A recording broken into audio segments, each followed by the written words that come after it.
So you tend to get everything you get in the city just in a condensed version of it, that people commit crimes, people get divorced, people buy houses, people die and need their estates probated. So everything that happens in the city happens in rural areas, and lawyers are needed for that. So you tend to get a lot of the same stuff, but what happens is, because there's a lot fewer lawyers, is it's more difficult to specialize. That in the city, you'll have lawyers with very specific practices. Even within an area like criminal law, you'll have lawyers that specialize in impaired driving, specialize in murder. In family law, same thing. Some will specialize just in child protection. So you end up having to do a wider variety of work for people, and you tend to get a lot of problem-solving stuff, that people will come in, this is the problem. Sometimes they won't even know if it's a legal problem or not, or if it's another kind of problem. And really you're looking at it and saying, well, is there something I can do using the legal skills that I've got? Or should I be referring you to a social worker or a government service or something else?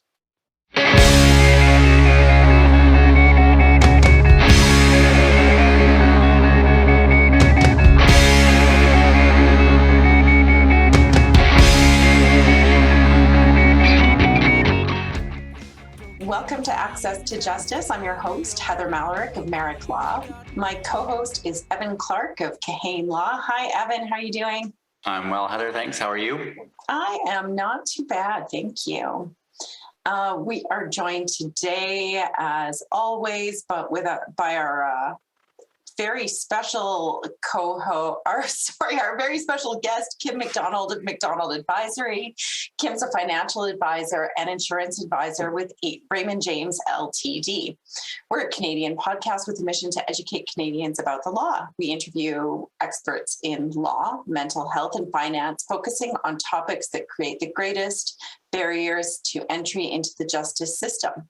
You can find us on YouTube, on our A2J podcast channel, and online at a2jpodcast.com.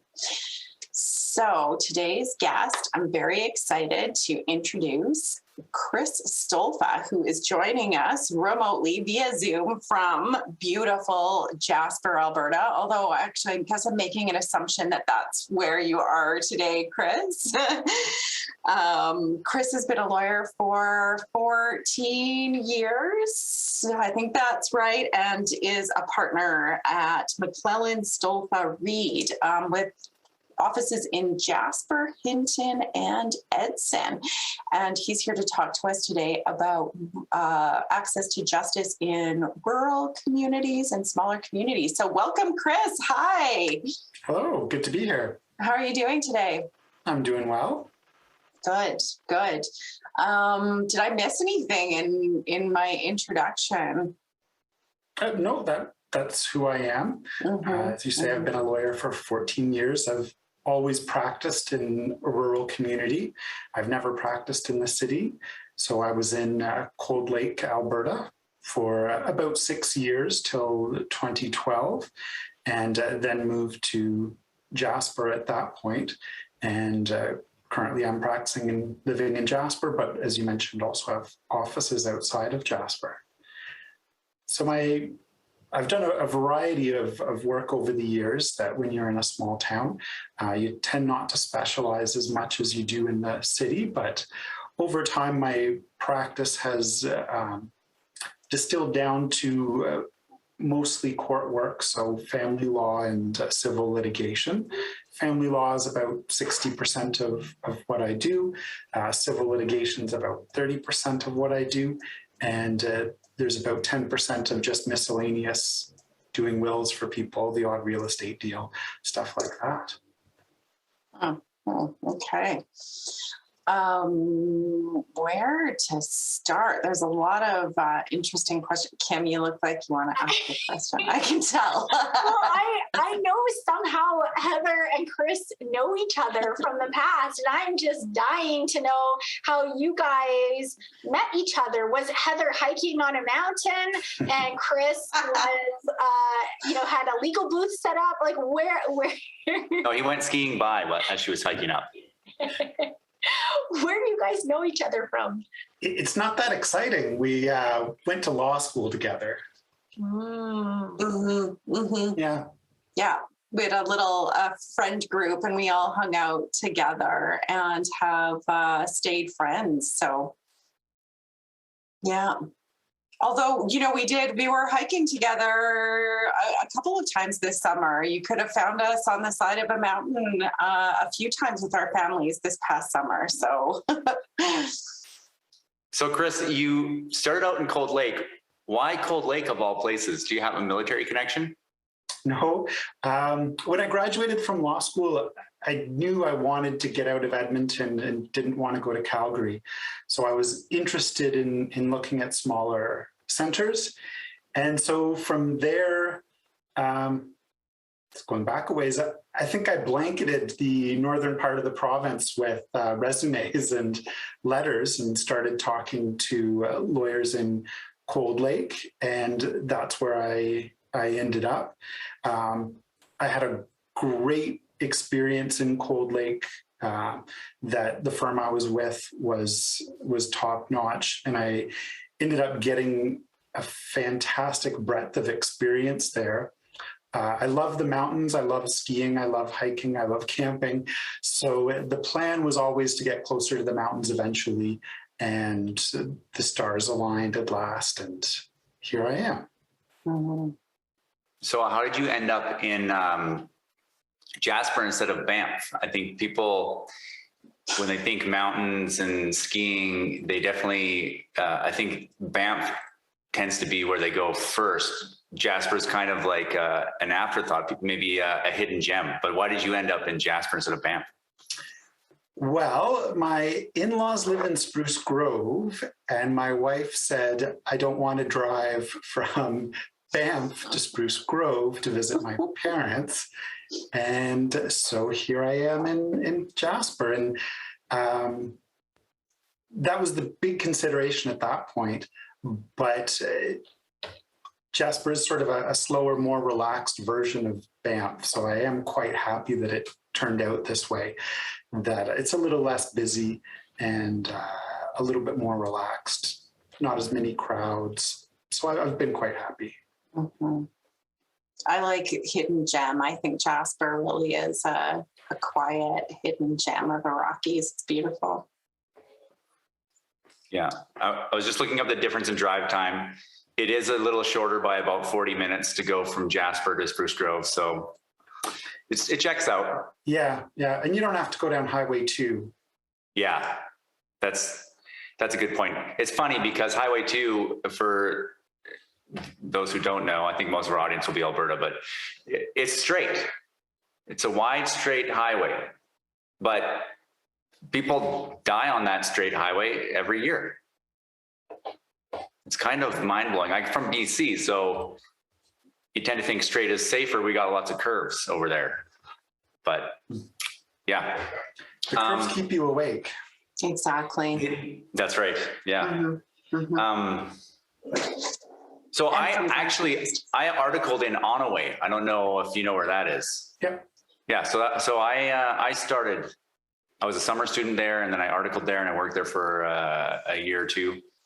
So I started off in the rural practice. So I'm not surprised you got a really good breadth up in Cold Lake. What is a small town lawyer like as far as services that generally those small town firms cover? Yeah. So you tend to get everything you get in the city, just in a condensed version of it, that people commit crimes, people get divorced, people buy houses, people die and need their estates probated. So everything that happens in the city happens in rural areas, and lawyers are needed for that. So you tend to get a lot of the same stuff, but what happens is, because there's a lot fewer lawyers, is it's more difficult to specialize. That in the city, you'll have lawyers with very specific practices. Even within an area like criminal law, you'll have lawyers that specialize in impaired driving, specialize in murder. In family law, same thing, some will specialize just in child protection. So you end up having to do a wider variety of work for people. And you tend to get a lot of problem solving stuff that people will come in, this is the problem. Sometimes they won't even know if it's a legal problem or not, or if it's another kind of problem. And really you're looking at it and saying, well, is there something I can do using the legal skills that I've got? Or should I be referring you to a social worker or, a government service or something else? So no criminal law at, have you ever done any criminal law, like back when you're in Cold Lake? I did a little bit when I started out. And it's a fascinating area of law from a distance that, the legal issues are fun and fascinating, but I didn't really enjoy being in the thick of it. Mm. Yeah, I have a friend who's a Crown prosecutor, and he tells me that if he screws up, everybody's happy. So it's being on the other side where, you have somebody's freedom at stake that you're helping out with, where people, a little more pressure. So I can understand that. Can you talk a little bit to the name of our podcast is Access to Justice? And would you say that there's an access to justice problem or challenge for rural Alberta? Yeah, sort of the first thing is, rural Alberta, it's easy to say rural Alberta. And if you live in the city, assume that that's everything outside the city and that it's all sort of one homogenous sameness outside of the city. Mm-hmm. But in reality, it's very, very different from community to community, depending how far you are away from major centers, or even just one small town half an hour away from another one might have very different services from the other small town. And then, there's people who are living in between the towns. So by saying rural Alberta, you get a pretty wide hodgepodge of stuff, but I'll generalize that there's generally fewer services available. There's generally much fewer lawyers per capita that are available. That, in the city, you have ratios like a lawyer for every 300 or 400 people. In rural areas, it's, one lawyer for every 1,000, 2,000 people or more. So there's just generally a lot fewer lawyers to go around. When it comes to services, once again, it's a hodgepodge that different towns will offer very different services. So, I do a large amount of family law, and in Alberta, you get FCSS family services in different towns, and the sort of quality and amount of services or what they offer can change pretty drastically from town to town. That in one place it can be very good, and in another place it can be non-existent. So generally there's less, but that being said, there's also in rural areas you'll find people have the ability to be a little bit more creative in how services are offered than they are in the city. So sometimes you'll end up getting very interesting funding models where people can cobble together a bunch of services under one roof that in the city you'd find in 5 different locations. So, you might be able to get parenting courses and addiction services at the same place, whereas in the city, you might have to go one place for those and another place for another issue. So as COVID has hit and everyone's flocked to Zoom, have you found that impacting your practice at all? Yep. It's made a huge difference. The biggest one is probably access to the courts, that the courts, it's been a good kick in the butt to get the court system into the current century, and it lagged behind for a really long time. But that being said, the court system, and especially the rural judges, have really latched on to WebEx is the program that they use. That means that I rarely travel for court anymore. I barely have to charge clients for travel time anymore. So that's helped make me more affordable. So that's been a huge help. The other area too is that people have just sort of expected that you can access services remotely, whereas before there was sort of I don't know if it was a stigma or a reluctance to do so. So it also does make it easier for people in rural areas to have a relationship with a lawyer in the city, that they get to see them face to face over the screen. Payments, for us at least, have largely moved to e-transfer. So, you don't have to go in with a credit card or a debit card to pay. The province has, and I suspect it's like this across Canada, has, made a lot of changes to allow people to sign things remotely by Zoom, where the lawyer watches them sign it, so they don't physically have to be in the lawyer's office. So that's made a huge difference. I know counseling, is available a lot more over the phone. Mediation is another area that there are not a lot of mediators in this area in particular. And so people were generally stuck having to travel to Edmonton to be able to go to a mediation. As you guys would know, Alberta's got the program where the government will provide a mediator for people who earn less than $40,000 a year. For a while, most of those mediators were very reluctant to do things by Zoom or by telephone. Now they're much more willing to do it, and that's helped a lot. Yeah, I'm glad to hear that. I know when I was in Onaway, like maybe not as, I don't know how far you'd have to, to get to Queen's Bench, I don't know what your closest Queen's Bench court is, but there's an Edmonton sitting point in Hinton. Okay. So it wasn't too bad. But if you wanted to do anything beyond a 20-minute appearance, you were having to go to Edmonton. Yeah, which is crazy, because what are they going to pay you, like 3-4 hours one way? Yeah. Yeah. So a lot of the time, it depends on the client. They end up frequently, you'd have to reduce the travel to make it affordable, or try and stack up, wait till you can stack up a meeting with somebody in Edmonton, or an appointment in Edmonton with a court appearance. Yeah. Yeah. Yeah. So I think that's a huge benefit that the courts moving to video conference has been for rural clients, for sure. Mm-hmm. Sorry, Kim, I cut you off there.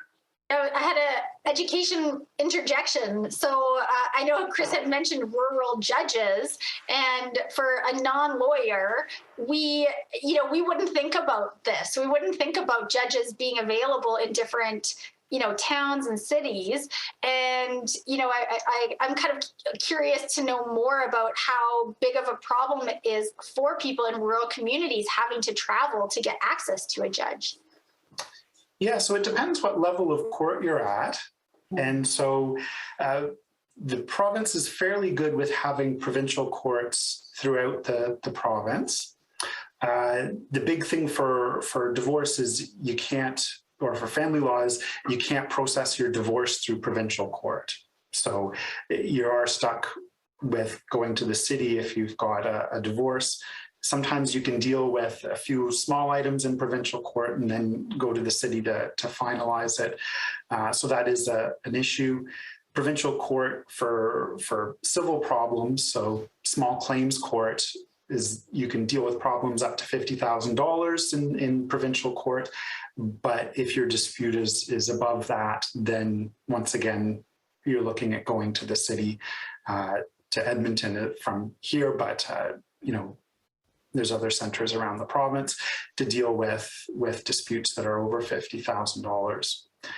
So the rural courts the provincial courts are once again very different from area to area, that you'll have different ones are busier than others.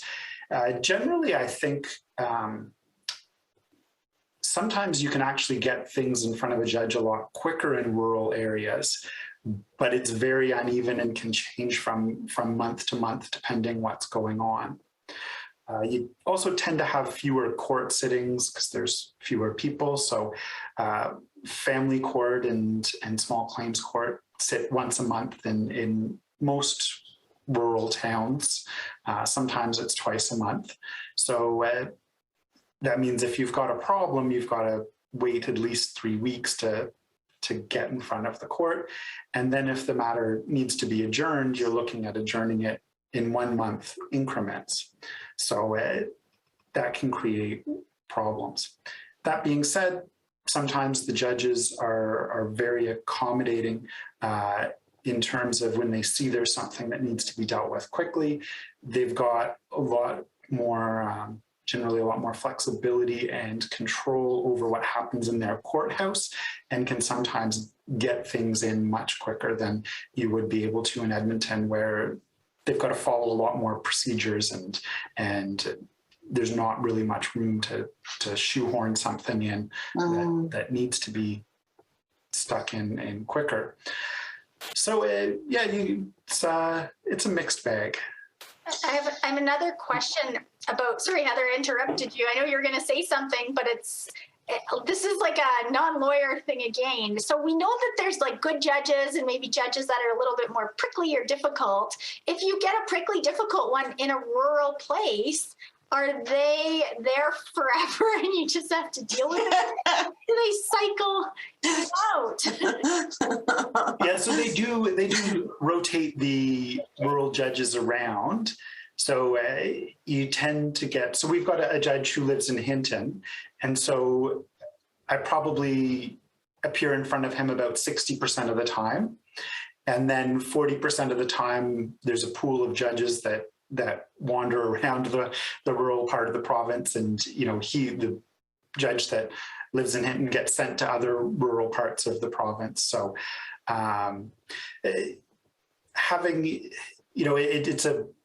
it's a mixed blessing having the same judge, that the judge sometimes is able to get to know particular problems or particular people and can't just sort of, slough it off on the next judge down the road, that, they've got to deal with it. And not that there's any judges in Edmonton that would ever do such a thing. And we'll sometimes be a little bit more invested in clearing up difficult cases than you might see otherwise. But if you have a client who doesn't like the judge, that sometimes they're just stuck with it, that there's not much that can be done about it. That's interesting, because sometimes clients ask me that. They say, well, are we going to have that next judge next time, right? And you can't. I mean, I know you probably can't guarantee that either, but there might be some benefit to having some continuity to be appearing for a second time before someone who kind of knows what's come before them, and without having to go through everything again. Yeah. The flip side of it too is you do end up in situations where the judge has to say, I can't deal with this matter because I've, dealt with this person in a business context before, or I know their family, or, there's some reason why I'm too close to this situation. So that does come up from time to time, but mostly it's not a big issue.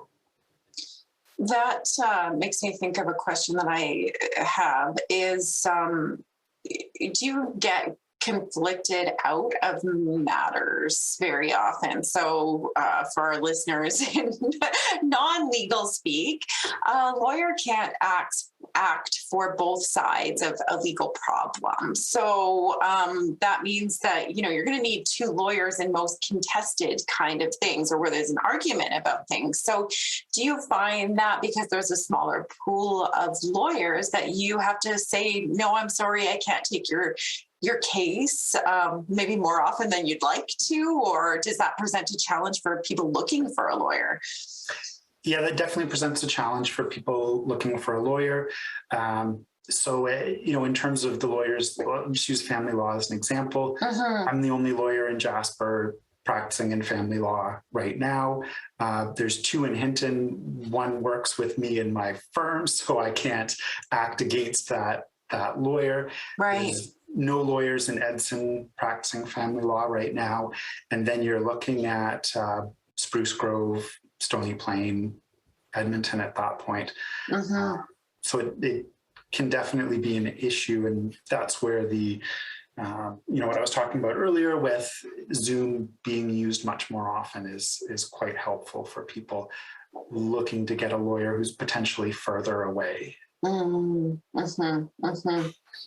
I'm hoping that we'll see that paradigm shift more and more to the point where people care less about where their lawyer is located and more about finding the right fit for them.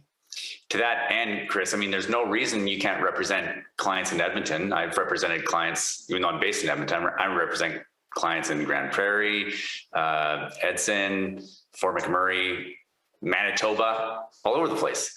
Yeah. My question is do you see any advantage to using a city lawyer, quote unquote, over a rural lawyer, or vice versa? Or is there like some pros and cons? Yeah, so there's definitely pros and cons.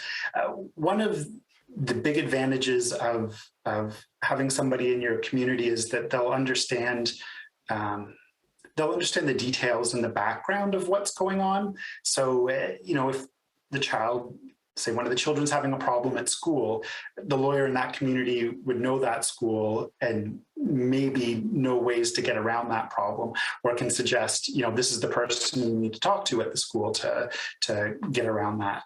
When people say, they're moving to this place, my ex wants to move to this town, where it is and how far apart it is, and if it's going to be a problem or not. Being in the location, you're also in a much better situation to say, this is the person at Community Outreach Services, this is the social worker you should go talk to, here's their number, go talk to them, they can help you out. So that's some of the pros of having a lawyer that's closer. One of the pros of having a lawyer that's farther is sometimes people like to have a level of anonymity with their legal problems, that sometimes it's very personal stuff, and they're more comfortable talking to somebody that they're not going to run into in the grocery store. There are files where things are pretty ugly and acrimonious where, I've said, look, you need somebody who's more detached from this situation, who's not going to run into the kids on the street or you or your ex on the street. So sometimes there is an advantage to having somebody who doesn't know quite as much or isn't as close to the situation. Yeah, that's a good point. I didn't really think about that, because even when I was practicing in Nonaway, I was not living in Nonaway. So I could you could see that where it might get awkward sometimes, where you're just out doing your normal thing and then you're not being a lawyer, you're just being a person. And then you see, somebody on the other side of a file from you who doesn't like how things are going or whatever. Yeah, being in a small town, as a lawyer, your reputation is everything, but in a small town, it definitely more so that if you're a jerk on a file, that person might, you might be dealing with that person, in a week when you need your car repaired or something like that. So there's a very strong incentive to act with integrity, even if you're in a difficult situation. You want to be fair and be seen as being fair. There's a trend being talked about right now, a lot of talk about it around Vancouver, where people are able to work over Zoom or remotely, and they're leaving the Vancouver metro to go to smaller towns and are able to take on different jobs because of that. So I'm kind of wondering if maybe more lawyers would consider moving to rural places now that they can work a little bit more remotely. Maybe you could get yourself an Edson lawyer. Yeah, that would be quite nice if more lawyers moved to small communities and could have a balance between clients in the city that they used to have and take on some rural clients as well to be able to help out people in rural areas more. That would be quite nice to see. I've not seen that trend happen. We're a slow moving demographic, lawyers. Yes. Most of the lawyers in small towns either are from a small town or maybe from that particular small town, or follow a spouse to the small town. There's something about going to the big city for law school that sucks people into bigger centers, and then it seems to be hard to leave. You see the same thing with doctors and accountants as well, that there's persistent problems with physician recruitment in rural areas. And I don't know the numbers for accountants, but I'd suspect that there's definitely fewer per capita in the rural areas than there is in the city. The stat I heard when I was in law school, Kim, is 90% of lawyers live in Calgary or Edmonton. So that's half the population of the province. And then 10% of the lawyers are servicing the other 50%. Mm-hmm. And probably a good chunk of them are Grand Prairie, Red Deer, Fort McMurray. Right. Right. In those next few bigger centers. Yeah. So then you get places like Jasper, Hinton, Edson, Evansburg, Carstairs, they're driving somewhere else to get a lawyer. Or, look into some other location. Mm-hmm. And lawyers are, from my understanding, especially family lawyers, are very busy people. There's a lot of business to go around. So, Chris, you were mentioning that a good portion of your business is in family law. Have you enjoyed being in this smaller town with business that comes to you with now opportunities to branch out to other cities or work with lawyers like Evan or Heather and all that kind of stuff? How have you found that adjustment? Because I imagine moving to a small town, you're curious about what kind of business that's going to bring in, and can you sustain yourself? Do you find it's been really, really good for you?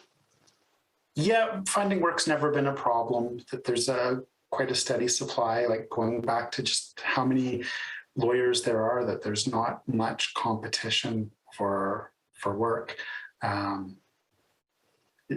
Sometimes it would be better if there was more competition, frankly, that it'd be nice to have more people to deal with on a regular basis, because between lawyers and it would be good for people to have more options in situations where the existing lawyers are conflicted out.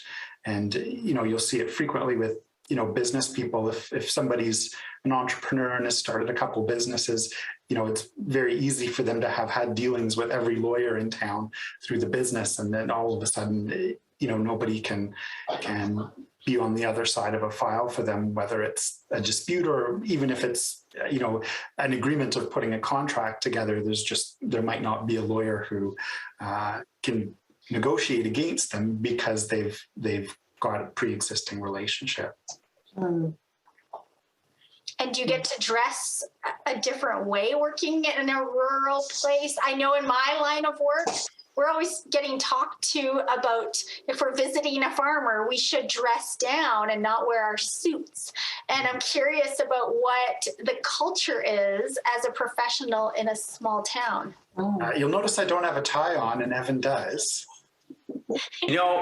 That's kind of more by choice for me, though, than anything, because really, I think even lawyers in town don't, they generally just wear business casual, I think, unless they're going to court. I like wearing a suit. So that's a personal choice. But when I was in Onaway, no, I don't think the lawyers I was working with there, it's not that they would tell me like, you can't wear a suit, but they're like, it's business casual. Because you would, for sure, you would get people coming in and they liked, if you're dressed as a suit, it can be intimidating and illustrate a distance between, like as if you're putting yourself above them, whether or not, you're doing that. But that's the impression that could come across, and some people would even say, I like how you guys are dressed, that you're not wearing suits and are all uppity. Yeah. Have you experienced that, Chris? Yeah, generally it's much more casual. When I am appearing in court, whether it's virtually or personally, in person, if you go for coffee after, people make comments of, "Oh, it's court day today. I see you're wearing a suit." So it's not expected that you're wearing a suit all the time. That it's generally expected that things are much more casual.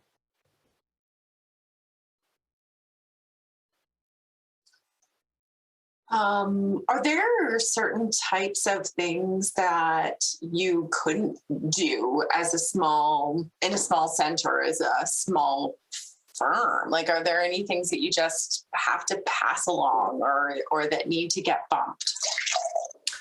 Yeah, most definitely. From time to time, things will come up where it does need somebody who specializes. So, let's use bankruptcy as an example. There's lawyers that just do bankruptcy, and when there's an ugly bankruptcy issue, people should get a specialist in that area. Tax law is another area. When there's an ugly tax law question, you really do need a lawyer who specializes in that area. Yeah. So I find happens is I've got, lists of lawyers that I'll refer people to if they've got specific issues that are outside of my comfort zone in terms of handling, and you refer people on. Every once in a while something will come along where just time-wise it's not feasible for me to take it on, and so you just refer it to somebody else. Sometimes that's somebody else local. Sometimes it's, you should go to a firm in the city that has a team to be able to devote to this. Which are kind of the same considerations anywhere, I guess, right? Sometimes it's doing family law in the city. I'm sure it would be the same, that stuff would come up that I wouldn't be comfortable touching, and I would be passing along to other people as well. Yeah. I think everyone passes along tax questions, right? Yes, Evan's nodding his head, yes. This is probably, I don't even know if this is a fair question to ask you because you might not know the answer, but if you've got folks who are pretty far from being able to access legal advice, like what are folks doing? Are they just kind of living with their problems then? I mean, you might not know what you don't know and about people that don't come to you, but I'm thinking, like, what about folks who don't even have reliable access maybe to internet or are, just can't get in. They don't have the funds to get in to see you. They don't even know I can access a lawyer by video conference now. Yeah, that's definitely an issue, and it definitely exists. I can't really say what it's like in rural areas versus the city, because I've not practiced in the city. So I'm sure you see the same thing in the city where people might not have the money to hire a lawyer, and so their problem just sort of festers on, or their life is so crazy with kids that they don't have time to deal with it properly, and so it just festers on. So you do see it from time to time. I think fester is a great description of what happens, because I've definitely had, if you think about festering, I think of like an infection, maybe a boil. And I've definitely had clients come in where that boil is ready to be lanced. And it should have been, if it had been taken care of like 5, 6, 7 years ago, it would have been something much more manageable. Whereas now it's like, well, to get what you're wanting is like asking for a miracle. Do you see that often? I guess that's kind of what Heather is asking is, does that happen more often in rural? I mean, is a rural internet provider out there ExploreNet? No, nothing but bad things about ExploreNet. Yeah, we're not on that. Like internet usually isn't an issue in most rural areas. If you're in town, outside of town, it can definitely be an issue. there definitely are issues of people who can't get into town, but I don't know if that would be much different than people who are marginalized in the city. Yeah. You know, might not have a car or money to get to places. Yeah. Rural libraries have excellent internet connections, but they're part of the Alberta SuperNet, so that's always available. There's generally FCSS or some version of it. It's Community Outreach Services in Jasper, where they can help people, connect people to the services that they need. Whether that's just getting on the internet to access forms or search things, or you know, I've had social workers you know, help people come to my office, set up the appointments for people, help them put together the information that they need to bring into my office. So the services are available. Sometimes they're a little bit more difficult to find, and it's not always obvious sort of who the knowledge keeper is. You know, in some communities, it might be a librarian that's the perfect person to go to, who can plug you into all the services in town. In another town, it might be a social worker. It's usually a lot more of that information and finding that stuff as word of mouth rather than looking it up in a directory. One opportunity that, you know, you do frequently see in rural areas is the ability to ask and advocate for services that I don't think you would get in the city. So, for example, you know, if you need to take a parenting course, frequently you can talk to Community Outreach Services or FCSS and say, I'd really like to take this parenting course. And they're usually very happy to hear this is what people want, and will bend over backwards to make it happen, especially if you can find a couple other people who are looking for the same services. You know, you can talk to your town councillor and say, you know, having this service would be very helpful for me and for, you know, my friends A, B, and C. And you might get a lot more responsiveness than you might in the city if you approached or tried to approach your city councillor about those sorts of issues. Right. So it sounds like maybe your tip is some persistence if you're finding yourself in need of some legal services but aren't sure where to start. Poke around and find out who the keeper of that knowledge is. Librarians, social workers. Yeah, and in a small town, you know, if you talk to 3 people, you can usually figure out that sort of information. You know, get the lowdown on the reputations of the lawyers in town, and you know, who they found helpful in terms, other people found helpful in terms of social workers or other services in town. So the information usually isn't far away, but you've just got to ask for it, because frequently there might not be as good of a directory as there might be for the town or the city of Edmonton or a larger city. How about courthouses themselves? Are they maybe a good starting point for somebody who's looking for somewhere to start if they've got a legal problem that they're looking for some help for? They were. Unfortunately, there's been cutbacks over the last year or so. That the courthouse used to have court liaison workers who would help people fill out basic family forms and other basic court forms that are unfortunately getting phased out. And hopefully they won't get phased out entirely. But that is quite unfortunate. Native counseling services is available in most rural areas in the province, and they can help out with filling out court forms, giving information about basic process, and sometimes do some of the basic talking for somebody in court. They're not lawyers, so they can't give legal advice, but they can get people a good ways out of the way. Duty counsel is available for criminal issues. We don't have family duty counsel out here, so but there is always duty counsel on criminal days to deal with criminal issues. And so for people who don't know, duty counsel's job is to talk to people who don't have lawyers in the courthouse, explain to them what the process is and how it works, and can do some basic talking for them to the judge. So if the matter is just getting adjourned, they can do the talking for the person rather than them having to stumble through it in front of the judge themselves. Okay, yeah, that's good to know. I'm worried, Definitely. I'm worried for the people who don't have legal aid. Do they reach out to, do they just call up Edmonton? Is that? To access legal aid? Yeah. Yeah.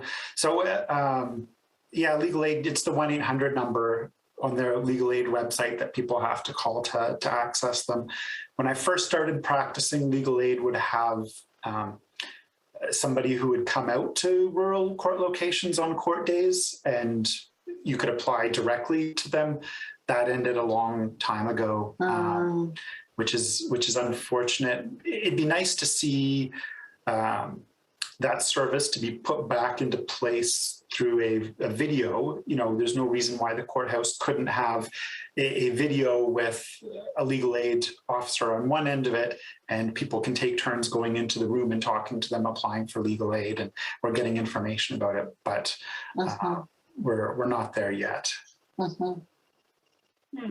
Has there ever been family law duty counsel? Is that something that's kind of gone away as well, or has that never been available? I can't think of any time I've seen family law duty counsel. Native counseling, definitely yes, but I can't think of any legal aid duty counsel for family matters in rural areas. Do you or other lawyers in the area offer sort of limited scope services or coaching or other options to help folks keep legal costs down, but to support them through the legal process? Yep, I definitely do that. That sometimes people just hire me for, an information session for me to give them basic information, and then they'll take it from there. Sometimes people who will be representing themselves have hired me to review court documents for them and give them feedback about what needs to be improved or changed. So I'm definitely open to doing that. You'll have different comfort levels with different lawyers, and I'm sure it's the same in the city, that some lawyers won't touch something unless they're 100% in control of it and see through it to the end. Some are much more willing to just deal with things on a piecemeal basis.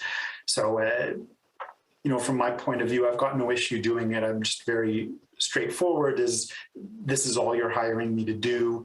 If you're just hiring me to do the court documents and help you put together the court documents and make sure the information's in there, I can't guarantee the judge reads those court documents and all the information gets presented effectively in court. So I do it, and it is sometimes a good way of keeping legal costs down. Depends on the situation and depends on the lawyer. Okay, that's another good option though. Okay. Are you a member on albertalegal.org, Chris? No, I'm not. Well, that's Heather is on the board of that organization, and specifically for lawyers that offer limited scope retainers.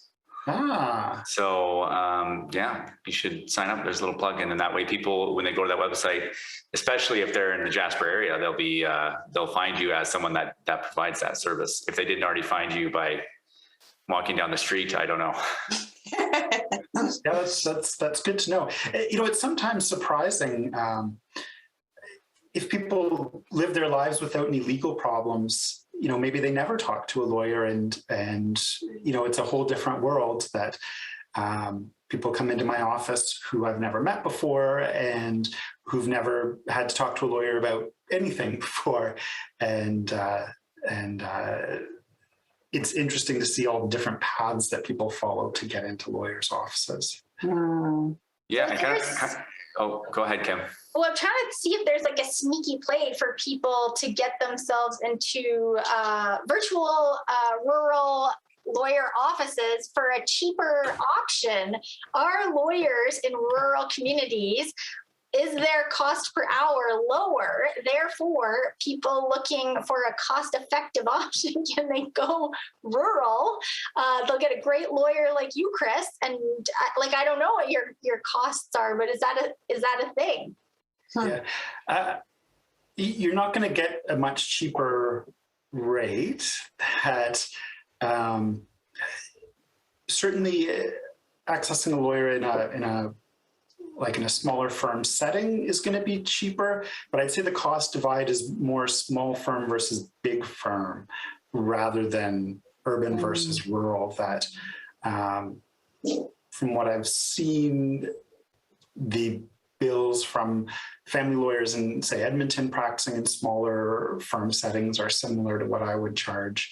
Where you'll really see the difference is at big firms. You'll see frequently much higher rates, not always, but that seems to be where the bigger divide is. I think, Kim, you might be onto something. I'm glad, Chris, that you don't give the small town discount, because I think it's important for rural lawyers to be able to make a good living. But I know for sure that there are lawyers out there who are in the rural setting who feel the conflict and feel the burden of providing that access to justice, and are very conscious about the way that they price their services to help the people that are in their local community. And often people that are in the local community are making, don't have very high paying jobs. They're working at the local supermarket, et cetera. So, I think there might be something there, Kim, but I certainly don't know of any, I don't have any data that backs that up. It's just kind of my gut based on my experience out in Onaway. Yeah, I would certainly say there are times where I don't charge for services or charge less, than the market rate or what I would normally charge based on very specific circumstances. Mm-hmm. I certainly wouldn't do that for somebody trying to hire me out of Edmonton to get a cheap deal. That definitely would not fly. Yeah, but and to be fair, I think, Chris, I think we all do that because we want to help our clients, and so there's some times where in order to help them, their financial situation, what they can afford, and so sometimes you just want to help them out. Yeah. Now, I had a question about, you said at the beginning, your practice is about 60% family, 30% civil litigation, and then 10% real estate, wills and estates, which, by the way, is quite a lot of, you don't find many lawyers in the city that do family and wills and estate administration and real estate and civil litigation. What benefits have you found to your practice from having that kind of broad scope and exposure to a bunch of different areas of law? Yeah, it's very helpful knowing how the different pieces work together. So understanding how the will works and estate administration works help a lot in the family law context. You asked me about criminal law earlier, and so I mentioned that I did a little bit at the beginning of my career. And the way things work out here is I end up sitting through criminal court from time to time when I've got to deal with a family matter urgently. And so I get to sort of keep myself refreshed on how that works. And that's one where keeping it fresh in my mind how the criminal law works is an incredible benefit when it comes to family law cases that have a criminal aspect to it that unfortunately Domestic violence is all too common with separations. And so understanding what is going to happen with an assault charge that's happening at the same time that there's a parenting dispute going on, and how those two can interact and what effect they'll have on each other can be very, very helpful. It's also nice being able to help people with everything at once. So, they separate, the house is getting transferred or sold, being able to help them with all the aspects. So they're not having to go to 3 different lawyers to get things sorted out.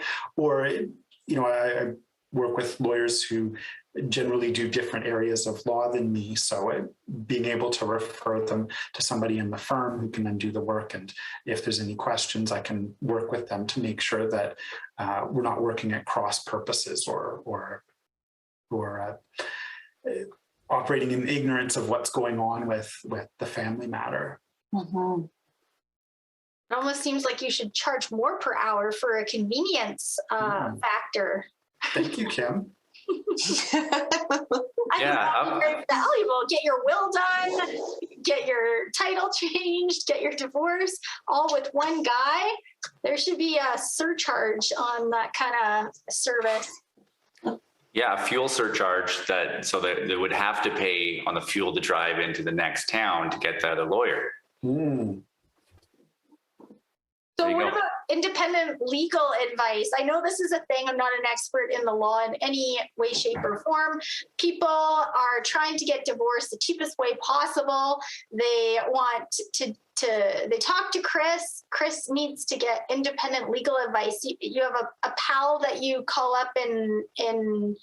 Is that kind of how that works? Or is that how lawyers do it rurally? They kind of have a buddy somewhere and just... Yeah.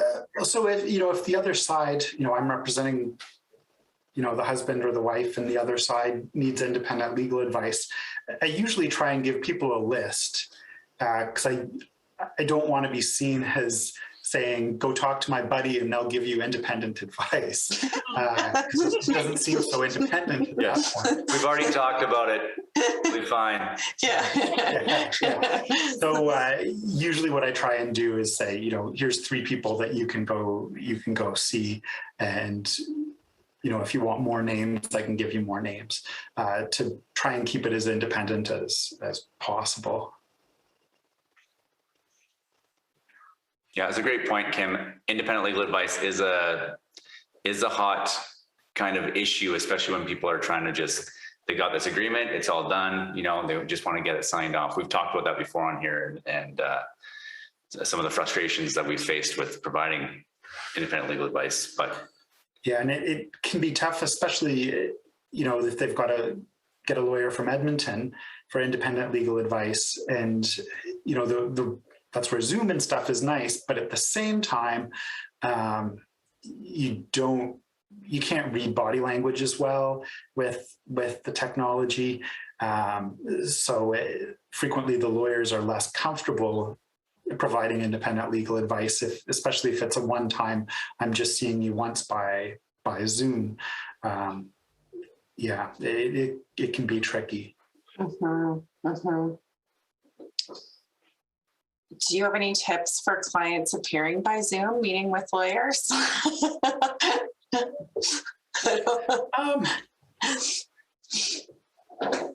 Nothing that would be all that different than appearing face-to-face with the lawyer. One of the big things I tell clients is, or I try and get my assistants to tell clients when they're booking appointments, is if there's a document you want to talk about, get the document to me before we talk.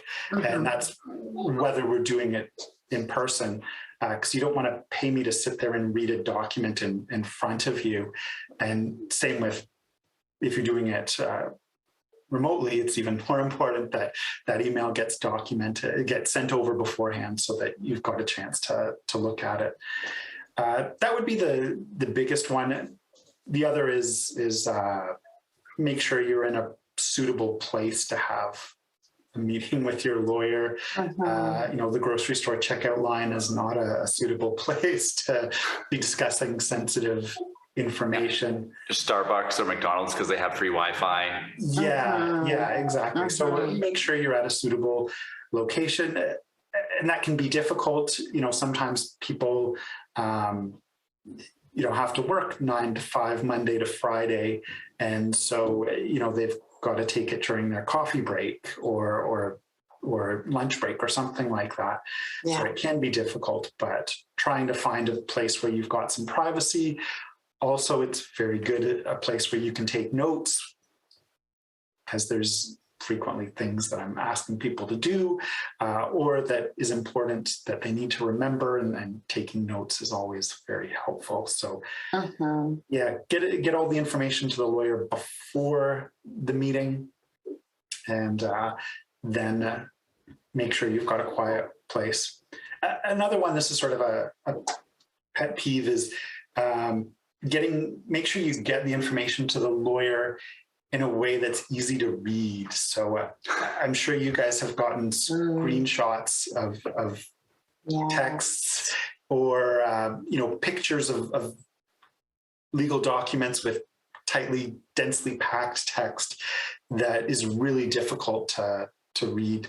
So take your time in taking those pictures, because you're paying the lawyer to read that stuff. And if the lawyer has to take twice as long to read the document because it's incredibly tiny or difficult to figure out which page is which, and is this page 3 or page 4, that sort of stuff eats up time that really you're not paying for legal services. You're just paying for document management at that point. Yeah, that brings me to a public service announcement I've been wanting to make for some time, which is there are free apps that you can get for iPhone or any Android phone that will act as a scanner. So you take a picture of the document and it flattens it out. It makes it high contrast, black and white. Please, if you're going to take a picture with your phone, just use one of those apps, because it's so, it can be time consuming, and to convert it into like a readable fashion. And sometimes the lawyer has to do it because the assistant may not have the skills to deal with some complex, like fixing of documents. And then you're paying for that. And also, Chris, another thing I like that you said was getting the documents beforehand. I'm the same. I stress that, because not only just because it makes for a very boring meeting to watch me read something, but my first gut impression may not be the best one. Whereas if I've had some time for it to like just kick around in my brain for a while, you're going to get better advice about it more times than not. Do you find that as well? Yeah, I definitely agree that letting things rattle around in your brain as a lawyer has a lot of value to it, rather than just seeing a document and shooting off the hip. I'm going to go back, though, while you're talking about your public service announcement. I'd like to add to that. There are also apps that will convert your texts to easy to follow Word documents or PDFs, where it's clear who's talking at what time, and it's much easier to follow. Do you have a name of that app? Because I would gladly pass it along to clients. I've found depends what kind of phone you have. So I haven't found that there's one that works for everybody. That depending what kind of phone people have, some people find, especially Apple versus Android, there's different ones that are better. But when they do send me, looks like a transcript that you can read through, it's so much better than 20 different screenshots that overlap and then sometimes miss things. And you're like, I think this is where this fits in. I hope. I had a file once, I think there was 1,400 pages of text messages that I had, and it was not pleasant. Yeah. And text messages are, I don't know how many times I've had people come in saying, look at this text message. Can't you see that my ex is doing this or saying this, and you look at it and you say, I don't know what this, I can't figure this out. Right. And, you want a judge who's maybe not familiar with text messaging to be able to interpret all these acronyms and misspellings. So Yeah. They're just difficult to read, which is, I'm guilty of it too, I'm sure, but it's a casual form of communication. We're not used to writing in full sentences or fixing typos in them, but that means it's just going to be that much more difficult if you're trying to ask your lawyer to wade through that and synthesize it into something that's usable. Or 1,400 pages, Heather. I'm assuming this was not a collaborative law. oh no, yeah, it was that was a bad one. Mm-hmm. So, Chris, how do you do initial consultations? Do you do free initial consultations? Do you charge a fee? What does that look like for you out in Jasper? So I do charge a fee, but then I'll sort of gauge as the initial consultation comes, works its way out. Sometimes initial consultations end up being 5 minutes long. That sometimes it's a very simple solution, and you just say, look, you just need to go to the maintenance enforcement's website and print the package to register with maintenance enforcement, and that's all there is to it. And so at that point, I usually won't, charge anything. The starting point, though, is I do charge for initial consultations, and then if it's something where I don't think I should charge or I want to give a discount based on the situation, I will. And how long do they tend to be? Half hour, an hour? Once again, it varies tremendously. And because I do, a variety of types of files, some of them people are in and out in half an hour and I've got all the information I need. Sometimes, an hour and a half later, I've got to say, look, we have to stop this because I've got more and, another interview after this. So we've got to stop and we've got to set up another appointment to keep going. Mm-hmm. So it really depends on the type of matter. Usually I try and keep things to an hour. And then if that doesn't get through all the information, I'll send you an email with a list of questions for you to answer. And then if we need to have another appointment after that to go through those answers or for you to ask me more questions, we can certainly do that. So you're, I think, our first civil litigator that we've had on the podcast. What are your top few questions that you get asked on civil litigation matters?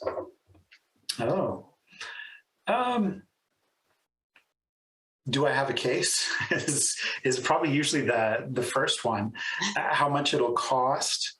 Those are the two big ones is, do I have a case and how much it'll cost? Usually a big part of an initial consultation for civil litigation is the cost benefit analysis of, is it worthwhile pursuing this? Especially when you're looking at small claims court, that, frequently I'll look at it and I'll say, you've got a strong case, but you're going to pay me more money than you're going to get out of it. And it's not worthwhile to hire me for that reason.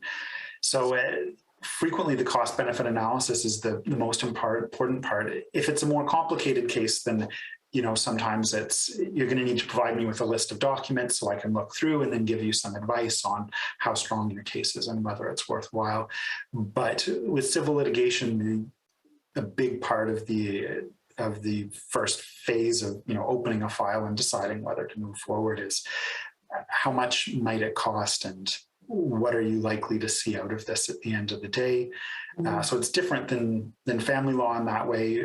For family law, generally you've got to deal with the problem or you've got the issue of it just festering and getting worse over time.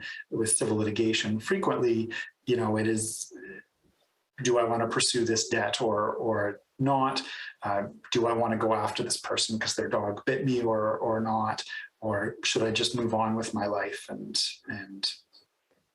call it quits and lay it to rest?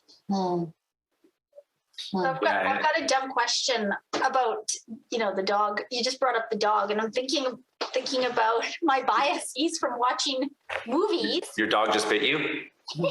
Yeah. No, that's how much. No.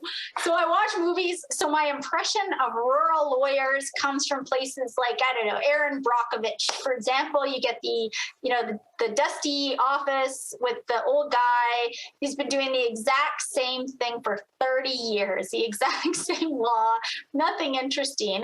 And I think that I have a bias, and probably other people do, that lawyers, maybe in smaller towns or rural areas, don't see different types of files, don't have the volume to give them experience. And I was hoping you could comment on the experience part of rural lawyers. Do they have less experience? I'm thinking you have more experience in many ways because of all your, the broad base of your knowledge with different legal matters. But can you comment on that? Yeah, there definitely are those dusty old lawyers. They do exist. But you in rural areas, you tend to get more of, this has been my family's lawyer for a period of time, or this is the person that we go to see about all our problems, even if they might refer you on to somebody else. So you do end up getting to see a wider variety of stuff than a lawyer in Edmonton would. If you're at a family law firm, the assistant is going to triage the calls to a certain extent and refer people away who don't have a family law problem. If you're in a civil litigation firm, you'll get sort of the same thing. If you're in a larger firm, it'll get triaged into different departments, so you won't necessarily get to see stuff that doesn't fit squarely within your area of practice. So you do get to see a wide variety of legal issues. In terms of the experience, it really just depends on the ambition of the lawyer and how much the lawyer has taken on. When I was starting out, I would say I took on a wider variety of work, partly out of interest. And as I practice longer and longer, I'm more likely to refer stuff out. Part of it is time, that I have less ability to learn a whole new area of law at this phase, although I might in the right circumstances. Whereas when you're starting out, you're learning, you're having to learn everything on every file. And so taking on a whole new area of law is much less intimidating. Yeah. But, if you sit through, chambers in rural areas, you'll see a wide variety of stuff, and you'll see the rural lawyers representing people in a pretty wide variety of circumstances. So it really depends on the personal lawyer's comfort level and what they've chosen to do, and whether they've chosen to limit their practice or not. Yeah, Chris, your office looks very clean.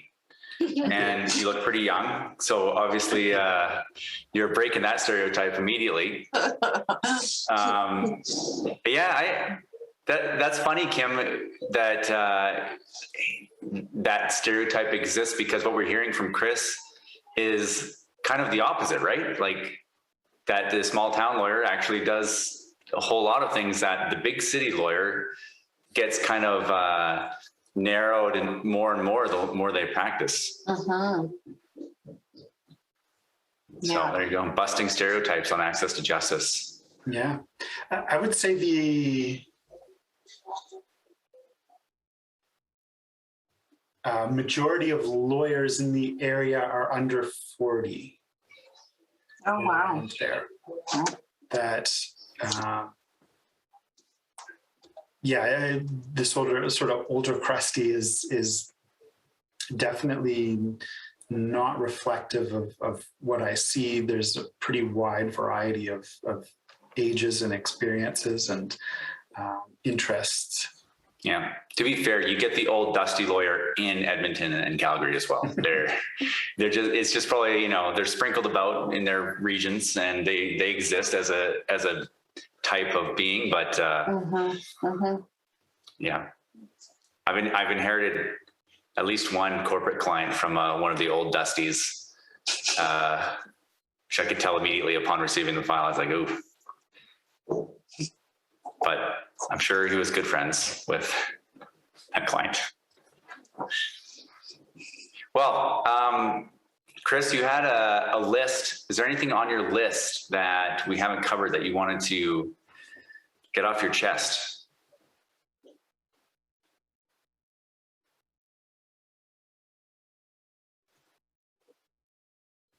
Yeah, no, I think we've gone through everything I thought to talk about.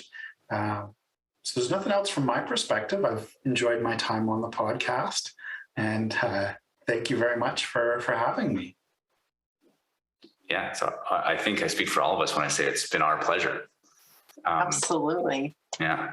Heather, do you have anything else you wanted to drill Chris? And try to think of it, I know that you guys have been hiking, think of it from this perspective of, things about Chris that we don't, that may be interesting that to share with the world, that you're just hoarding to yourself because you already know the answer. I'll never tell. Thank you, Heather. We've been friends long enough, and I want to keep it that way. No, I'm just kidding. Chris is one of the most lovely, kind, calm, and probably competent people that I know. So I couldn't even make up anything bad about him.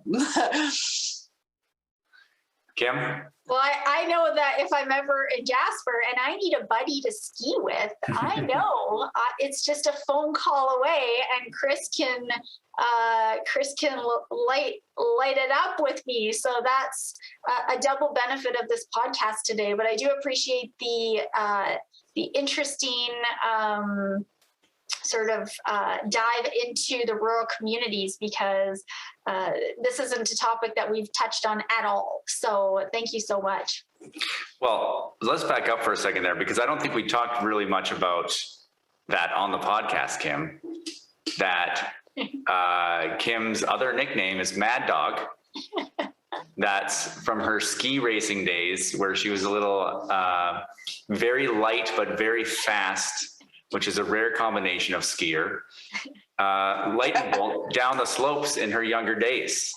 And Chris also did racing as well. Is that right, Chris? A little bit, and I coach currently.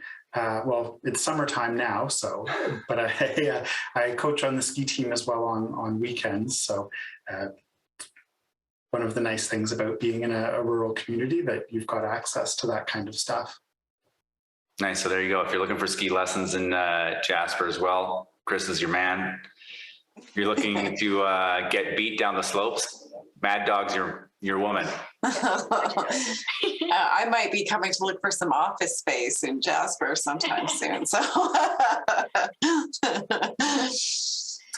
all right. Well, I think the best summary is if you need help, there's help out there. You might have to dig a little harder and look a little further afield, ask questions of everybody that you know, from the grocery store to the library, but there is help out there no matter where you're located in Alberta. Thanks again for coming on the podcast, Chris. It's been an absolute pleasure. Thank you. This has been another episode of Access to Justice. Thanks for listening or watching, however you've found us today. If you have any questions you'd like us to address on a future episode of the podcast, please send an email to accesstojustice@podcast@gmail.com, and we'll do our best to get you an answer on an upcoming episode. Thank you. Any information in this video is general information only and is not, nor is it intended to be, legal advice. Watching this video does not create a lawyer-client relationship. You should always seek the advice of a lawyer or other qualified professional for advice regarding your individual situation. While we take care to ensure that the information contained in this video is accurate and up to date, we make no warranties or representations as to the suitability, completeness, or accuracy of the information contained in this video. Any reliance you place on the information is at your own risk. Kahane Law Office, Merrick Law, Heather Malarick Professional Corporation, Evan Clark Professional Corporation, Evan Clark, Heather Malarick, and any guests will not be responsible nor liable in any way for any content, including but not limited to any errors or omissions in the content, or for any loss or damage of any kind incurred as a result of any content communicated in this video, whether by Evan Clark, Heather Malarick, or by a third party. Kim McDonald is a financial advisor with Raymond James Limited. Information provided is not a solicitation, and although obtained from sources considered reliable, is not guaranteed. The view and opinions contained in this media are those of Kim McDonald, not Raymond James Limited. Securities-related products and services are offered through Raymond James Limited, member Canadian Investor Protection Fund. Insurance products and services are offered through Raymond James Financial Planning Limited, which is not a member Canadian Investor Protection Fund. Raymond James advisors are not tax advisors, and we recommend that clients seek independent advice from a professional advisor on tax-related matters. Insurance products and services are offered through Raymond James Financial Planning Limited, RJFP, a subsidiary of Raymond James Limited, which is not a member Canadian Investor Protection Fund. When providing life insurance products, financial advisors are acting as insurance representatives of RJFP. Darkness of the dales dissipates, declines, because of he who turned water into wine.